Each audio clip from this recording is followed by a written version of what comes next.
So I'm gonna let y'all know now. I'm a preacher's kid. I grew up in the church. I swear I've only missed like 2 Sundays out of my whole 16 years of life. And my grandfather, he was a minister, so he was my best friend. He was like the person I could talk to about anything and everything.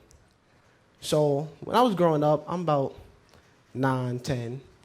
I wanted to be the friend that had anything everybody else had, but I always wanted to have something better than everybody else. I was the friend that, like, if you got the new video game, I had that video game and another one that was just about to come out that you ain't know about.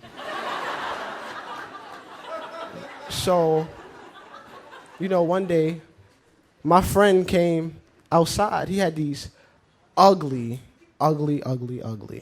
sneakers on. I suppose I should mention at the time, my grandfather, he was a big dude. He wasn't small. He was like 6'3", wore like 200 pounds, and wore like a size 13 shoe. And so I used to walk around in the shoes like it was cool. I thought big feet was cool. So, I was like, all right. So I was like, yo, bro, I got those, man. They ain't nothing. I got those already. He was like, all right, prove it. I didn't have them. So my grandfather being a minister or whatever, he gets the money out of the collection plate. So I knew where he put the money. It's not what you all think. I lied. It's exactly what you think. So I told him I got the sneakers, went upstairs. I took the money. I did. And it was like $200. And I went on 3rd Avenue in the Bronx. I went inside, looked at the guy with a straight face. I want the biggest size you got. He looked at me, looked around. I was like, yeah, it's happening.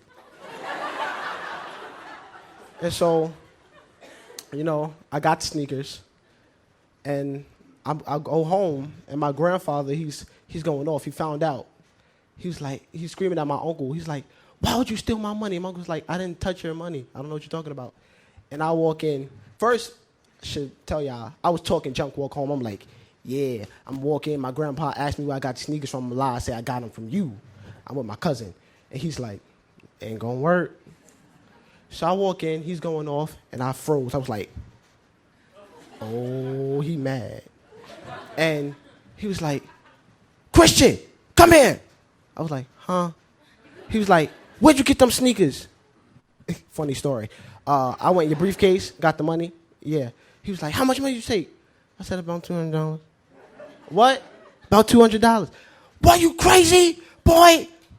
He was screaming, and he said some very hard words. He was like, I will never be able to trust you again, but one day you're going to repay me for the money you took. I don't know how, I don't know when, but you're going to repay me. I cried. It was terrible. Fast forward a couple of years, about like 2-3 years ago. I'm a drummer. I should let y'all know I'm a drummer. I play the drums on the radio for Al Sharpton on the radio, 9 o'clock. And so, yeah, he paid me good. That's good.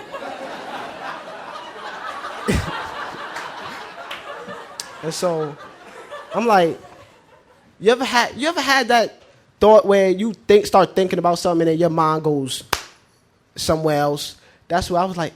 I remember Grandpa said I'm gonna repay him. So I didn't get McDonald's for 2 weeks in a row. So I had got the money to pay him back.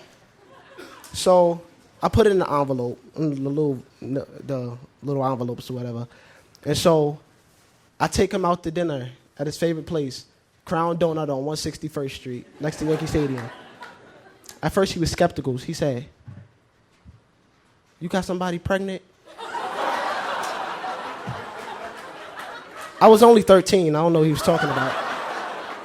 I was like, no, of course not. That would be absurd. So we got our food or whatever, and I had on a coat. It was cold. It's like the end of October, early November. It was cold. And so I took it out my pocket. I felt like a big boy. I took it out my side pocket inside, you know, the little pocket inside. Took it out, put it on the table, had my Godfather face on. I was like, it's there. And he looked in. He was like, what's this?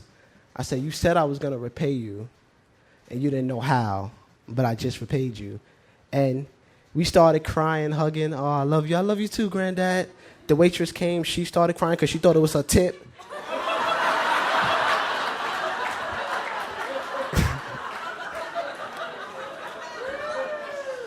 And, you know, I'm just glad that I got a chance to fulfill what my grandfather said and got to pay him back and to earn his trust back from him, because he said, you know what, you surprised me. I'm proud of you. I trust you again. And that was the last thing he told me, because 2 weeks after that, he died. And I did the same thing y'all did. Until I found out he didn't get to spend the money. I was mad. I said, I ain't eat McDonald's in 2 weeks. 2 weeks, that's like 3 years to a 13-year-old. And I was mad at my grandma because I knew she had the money. I didn't know what she did with it. And so a couple of days go by, we made the funeral arrangements. I still ain't know where the money went. I got up and I went to go view the body, and my grandma, she stopped me. She said, you see that suit and them shoes he got on? I was like, yeah. She said, your money paid for that. And the expression on my face was like, what? I was so proud that, number one, I got my trust back from my grandpa, and he was stunting in the suit and shoes I bought him. Thank you.